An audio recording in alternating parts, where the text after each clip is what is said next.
Good morning बच्चों, welcome to your chemistry class. और मैं हूं अतुल सिंह चौहान और आज हम इक्विलिब्रियम का लेक्चर नंबर 8 स्टार्ट करने वाले हैं। पिछले लेक्चर में हमने इक्विलिब्रियम कांस्टेंट के एप्लीकेशंस के बारे में पढ़ा था। कुल मिलाकर हमको 3 एप्लीकेशन पार्ट पढ़ने थे, जिसमें से 2 एप्लीकेशन पार्ट हम ऑलरेडी प्रीवियस वीडियोस में कर चुके हैं। जो थर्ड एप्लीकेशन पार्ट इस चैप्टर का, इस टॉपिक का, वो है how to calculate equilibrium constant. Equilibrium constant की वैल्यू को कैलकुलेट कैसे करते हैं वो आज हमको सीखना है, ठीक है। अब इक्विलिब्रियम की वैल्यू को कैलकुलेट करने के लिए हमें उससे पहले एक छोटी सी टर्म जो है, टर्मिनोलॉजी, डिग्री ऑफ डिसोसिएशन के बारे में पता होना चाहिए, ठीक है। तो इसको पढ़ने से पहले हमें एक टर्म डिग्री ऑफ डिसोसिएशन, इसको शॉर्ट फॉर्म में DOD बोलते हैं और इसको डिनोट करते हैं अल्फा से, ठीक है। तो what is degree of dissociation? तो डिग्री ऑफ डिसोसिएशन को कैसे डिफाइन करेंगे? Number of moles of particles dissociated upon number of moles of particles initially taken, ठीक है। तो डिग्री ऑफ डिसोसिएशन क्या है? It is denoted by alpha which is equals to number of moles of particles dissociated during a reversible change divided by total number of particles initially taken. अब इसका मतलब क्या है? फॉर एग्जांपल मेरे पास कोई reversible change है A to B। Initially मेरे पास इसके कितने मोल्स थे? 100। इसके कितने थे? 0। t equals to 0 second. t equals to t seconds में मैंने इसको नोटिस किया, तो मुझे पता चला इसके 50 मोल रह गए और इसके कितने रह गए? 50। अब इसके 50 रह गए, इसका मतलब क्या है? इसके 100 में से कितने मॉलिक्यूल्स टूट गए या डिसोसिएट हो गए, और वो डिसोसिएट होकर किस में कन्वर्ट हो गए? प्रोडक्ट में। 100 में से कितने बचे इसके पास? 50 बचे। इसका मतलब 50 टूट चुके हैं, तो डिसोसिएटेड कितने आएंगे हमारे पास? 50। तो इसको मैं ऐसे लिख सकता हूं 100 माइनस 50। तो इसको मैंने लिख लिया 100 माइनस 50। ये इनिशियल में से 50 टूट गए, जितने टूटेंगे उतने ही बी बनेंगे। अब अगर हम अल्फा निकालना है हमको, ऐसे समझ में आएंगे अल्फा कैसे निकालना है। कितने मॉलिक्यूल्स टूट गए? Number of molecules of particles in moles of particle dissociated. कितने डिसोसिएट हुए इसमें? 50। तो 50 लिए। अब number of particle initially taken, कितने पार्टिकल या मोल्स ऑफ पार्टिकल हमने इनिशियली लिए? कितने लिए? 100 लिए। 100। तो अल्फा की वैल्यू कितनी आ गई यहाँ से? 0.5। So this is how we calculate alpha. Alpha क्या चीज है कि कितने मॉलिक्यूल्स हमने लिए हैं, उसमें से कितने टूट गए, तो जितने टूट जाएंगे डिवाइडेड बाय इनिशियली कितने हमने लिए, उसको बोला जाएगा अल्फा, डिग्री ऑफ डिसोसिएशन, ठीक है। तो ये हमारा अल्फा होगा। ये इंपॉर्टेंट है अगर हमको इक्विलिब्रियम समझना है, इक्विलिब्रियम कांस्टेंट समझना है, तो ये जो पार्ट है जिसको बोला जाता है डिग्री ऑफ डिसोसिएशन, ये हमको समझना है, ठीक है। अब हम आगे चल के कैलकुलेट कैसे करते हैं इक्विलिब्रियम कांस्टेंट की वैल्यू, उसको सीखेंगे, और डिग्री ऑफ डिसोसिएशन का इस्तेमाल कैसे करेंगे वो भी सीखेंगे, ठीक है।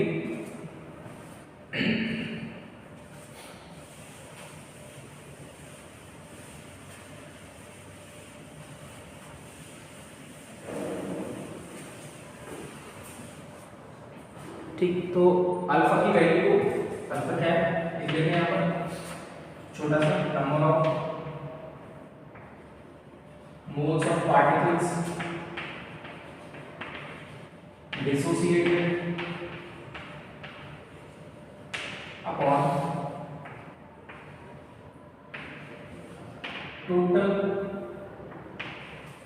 Number of moles of particles, ठीक है, initially. So this is alpha. अब हम कोई रिएक्शन लेंगे, एक दो रिएक्शन लेके देखेंगे, उसके जरिए हम सीखेंगे कि इक्विलिब्रियम कांस्टेंट की वैल्यू कैसे कैलकुलेट करते हैं। तो एक सिंपल सा एग्जांपल ले लेते हैं, जैसे हमारे पास मान लो PCl5 PCl3 प्लस Cl2, ठीक है। PCl5 कन्वर्ट हो रहा है PCl3 में Cl2, और ये किसमें रिएक्शन इक्विलिब्रियम रिवर्सिबल चेंज है, ठीक है। तो यहाँ पर इक्विलिब्रियम एग्जिस्टेड है।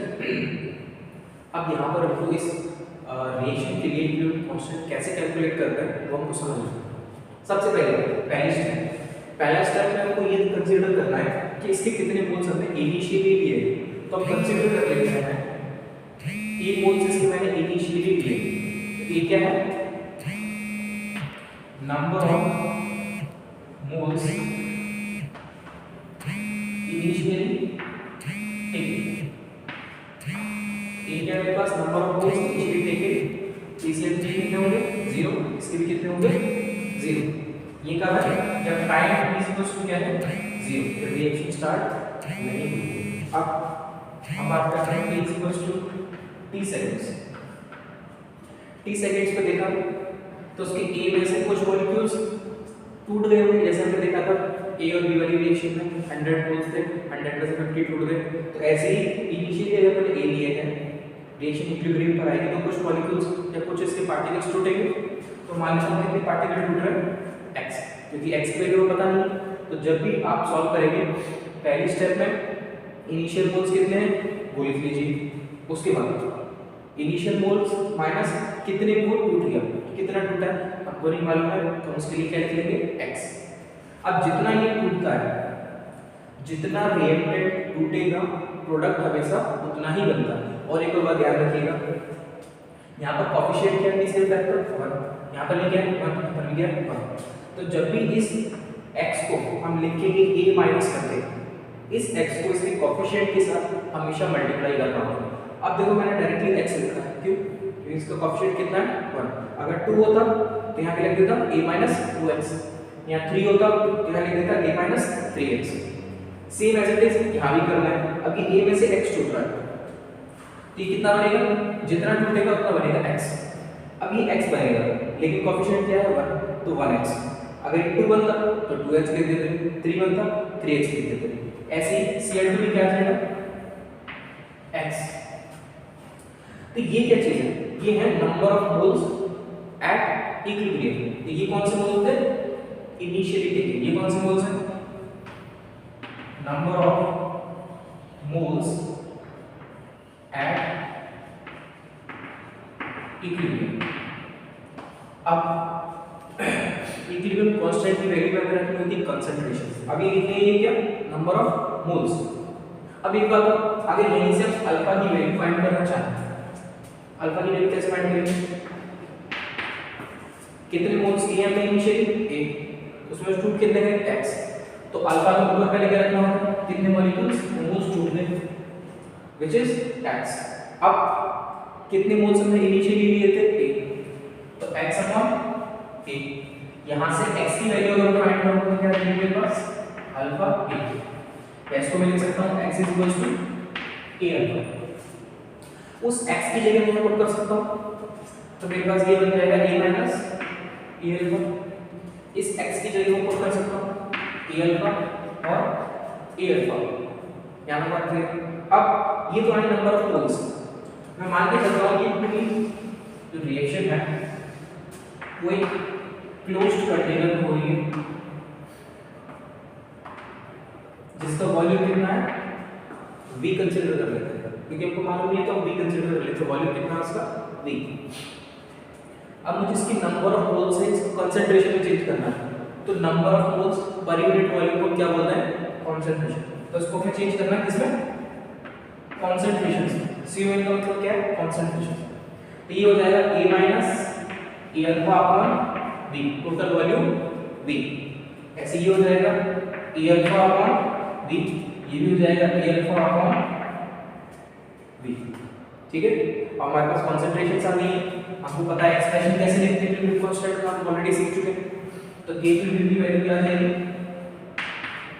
कैसे लिखते हैं, प्रोडक्ट की concentration raise to the power their coefficient divided by reactant की concentration raise to the power their coefficient.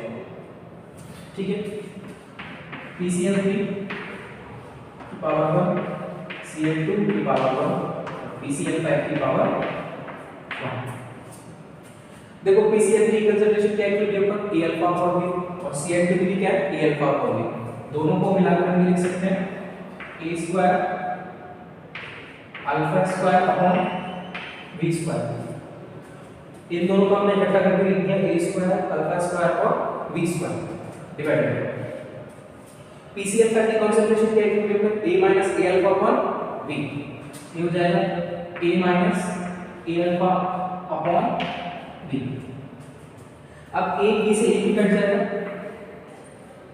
Solve होके हमारे पास आ जाएगा A स्क्वायर अल्फा स्क्वायर।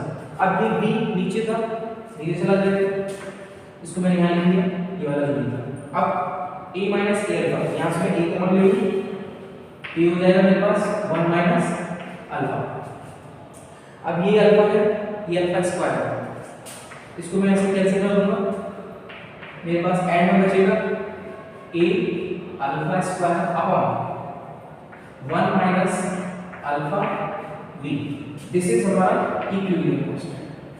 तो इस तरीके से हम किसी भी एक्सप्रेशन में कोई भी रिएक्शन होगी उसके लिए इक्विलिब्रियम कांस्टेंट की वैल्यू को फाइंड कर सकते हैं। ठीक है, तो एक बार और हम रिवाइज कर लेते हैं, मैं बता देता हूं आपको किस तरीके से इसको अप्रोच करना है। सबसे पहले हमें रिएक्शन लिखनी है बैलेंस्ड केमिकल इक्वेशन। सबसे पहला काम क्या करेंगे, बैलेंस्ड केमिकल इक्वेशन लिखेंगे, उसके बाद उसके नीचे उसके इनिशियल मोल T=0 पर इनिशियल मोल लिख लेंगे। अब जरूरी नहीं है इनिशियल मोल इन दोनों के प्रोडक्ट साइड 0, कभी-कभी क्वेश्चन में इनके भी मोल्स दिए होते हैं इनिशियली, तो सबसे पहला काम क्या करना है, इनके नीचे इनकी इनिशियल मोल्स लिख लेंगे। दूसरा T सेकंड पर जब इक्विलिब्रियम एग्जिस्ट होगा उसमें से कुछ मॉलिक्यूल्स इनिशियल में से टूट गए होंगे, जितने टूटेंगे उतने बनेंगे A-x x x। उसके बाद x की वैल्यू हम यहां से फाइंड कर सकते हैं अल्फा के लिए। अल्फा क्या है हमारे पास, degree of dissociation which is equals to जितने मॉलिक्यूल्स टूटे हैं डिवाइडेड बाय इनिशियली हमने कितने लिए, x आ जाएगा हमारे पास A अल्फा। यहां से हमने x की वैल्यू पुट कर दी A अल्फा, तो हमारे पास हो गया A माइनस A अल्फा। इसको डिवाइड कर देंगे टोटल वॉल्यूम V से, तो हमारे पास ये मोल्स किसमें चेंज हो जाएंगे, कंसंट्रेशन में। तो ये हमारे पास कंसंट्रेशन आ गई PCl5 की, ये कंसंट्रेशन आ गई PCl3 की, ये कंसंट्रेशन आ गई Cl2 की। कब, जब सिस्टम कहां पहुंच गया है, इक्विलिब्रियम पे। उसके बाद के इक्विलिब्रियम का एक्सप्रेशन लिखेंगे जो हम ऑलरेडी सीख चुके हैं, productive concentration raise to the power their coefficient divided by reactant की concentration raise to the power their coefficient. Values put कर देंगे, सॉल्व कर लेंगे, सॉल्व हो गया हमारे पास वैल्यू आ जाएगी इक्विलिब्रियम कांस्टेंट। ठीक है, एक और एग्जांपल लेके देखते हैं और समझने की कोशिश करते हैं। तो ये आई होप आपको समझ आया होगा, लेकिन फिर भी एक और एग्जांपल हम लेके देखेंगे, चीजें और अच्छे से क्लियर हो जाएंगी।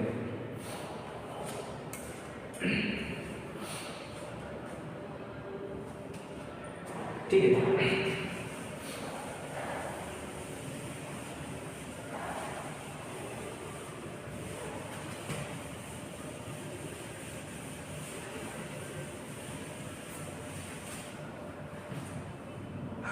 जैसे एक और एग्जांपल है हमारे पास H2 plus I2 gives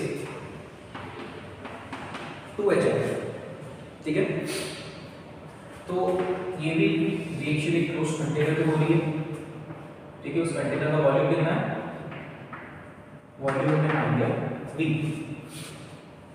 ठीक, T = 0 पर इसके नंबर ऑफ मोल्स हमको दे रखे हैं कितने, इसके मान लेते हैं A दे रखे हैं, इसके मान लेते हैं, दोनों सेम मान लेते हैं, इसके भी A मोल्स दे रखे हैं, इसके भी कितने A मोल्स दे रखे हैं। इसके कितने मान लिए 0, इनिशियली मान के चल रहे हैं कि H2 के A मोल्स हैं, I2 के A मोल्स हैं और HI के कितने 0 initially. After time T seconds number of moles हमारे पास क्या हो जाएंगे, A माइनस कुछ मोल्स टूटेंगे, X2 के मान लेते हैं, इसमें से किसे A माइनस X। अब हमने फिर से X लिखा, क्यों, क्योंकि इसका कोएफिशिएंट क्या है दोनों के 1। अगर यहाँ पे कोएफिशिएंट 2 होता तो लिख देते, यहाँ 2 होता यहाँ 2 लिख देते। अब यहाँ पर ये x छूट रहा है, ये भी x छूट रहा है, ये भी कितना बनना चाहिए था x, लेकिन यहाँ चेक करो कोएफिशिएंट कितना है इसका 2, तो इसको किस से मल्टीप्लाई कर देंगे 2 से, तो हमारे पास आ गया a x और 2x, तो ये हमारे पास आ गया number of moles at equilibrium. अब हमें निकालनी है कॉन्सेंट्रेशन, तो हमें निकालनी है कॉन्सेंट्रेशन एट इक्विलिब्रियम। कैसे निकालेंगे इक्विलिब्रियम कॉन्सेंट्रेशन?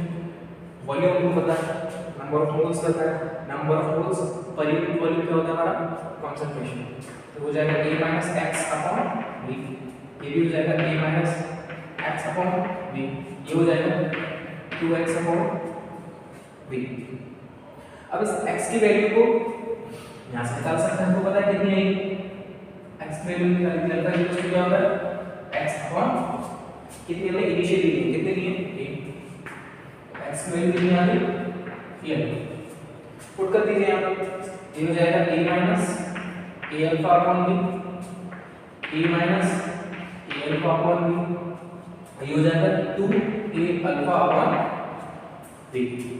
बस इसको एक्सप्रेशन में पुट कर दीजिए, के इक्विलिब्रियम का एक्सप्रेशन क्या होता है प्रोडक्ट की concentration raise to the power their coefficient which is hi to power 2 upon reactant की concentrations raised to the power their coefficient h2 i2।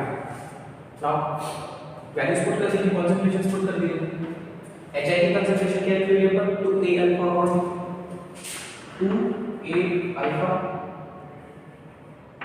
Upon v, इसकी पावर कितनी हमारे पास 2, ऐसे H2 की और I2 भी रख दीजिए, H2 की कितनी है a - a alpha upon b, a - a alpha upon b, इसको मैं डायरेक्ट स्क्वायर कर लेता हूं, इसको ये हो जाएगा a - a alpha upon b का स्क्वायर, ठीक है, ये b स्क्वायर ये भी b स्क्वायर, दोनों आपस में कैंसिल हो जाएंगे, इक्विलिब्रियम आ जाएगा हमारे पास 2a अल्फा का square upon a minus a alpha का स्क्वायर। यहाँ तक बात क्लियर? इसको फर्दर सॉल्व कर लेंगे, कैसे सॉल्व करेंगे इसको, एक काम करते हैं, इसको ऐसे लिखते हैं, a equilibrium is equal to 2a alpha upon a minus a की पावर 2, ऐसे लिख सकता हूँ इसको, ठीक है, ये होल का स्क्वायर था, तो मैंने इसको अंदर करके पूरे का स्क्वायर कर दिया। अब यहाँ से मैं a कॉमन ले लूँ, तो ये हो जाएगा 2a अल्फा अपॉन a मैंने कॉमन ले लिया, तो हो जाएगा 1 माइनस अल्फा और पूरे का स्क्वायर, ये a से a कैंसिल हो जाएगा, हमारे पास आ जाएगा 2 अल्फा अपॉन 1 माइनस अल्फा का होल स्क्वायर। सो ये आ गया हमारे पास a इक्विलिब्रियम की वैल्यू, हमको अल्फा की वैल्यू पता होगी, तो हमको पता है यहाँ पुट कर देंगे, स्क्वायर कर देंगे और हमारे पास इक्विलिब्रियम कांस्टेंट की वैल्यू आ जाएगी। So this is how we calculate the value of equilibrium constant. किसी भी रिएक्शन के लिए हम आसानी से कर सकते हैं। तो हम लोग दो एग्जांपल्स ऑलरेडी कर चुके हैं, PCl और एक HI, ठीक है। तो आई होप कि आपको ये समझ में आया होगा कि किस तरीके से हम इक्विलिब्रियम कांस्टेंट की वैल्यू को कैलकुलेट करते हैं, किस तरीके से हम अप्रोच करते हैं, किस तरीके से हमें चीज़ों को लिखना होता है, किस तरीके से इक्विलिब्रियम कांस्टेंट के एक्सप्रेशन को लिखना होता है, वहाँ वैल्यूज पुट करनी होती है। तो आई होप कि आपको समझ में आया होगा। और आज के लिए इतना ही, और हमारा ये जो केमिकल इक्विलिब्रियम वाला पार्ट है वो यहाँ खत्म हो गया। इसके बाद अगले लेक्चर से हम आयनिक इक्विलिब्रियम स्टार्ट करेंगे। जब तक के लिए थैंक यू।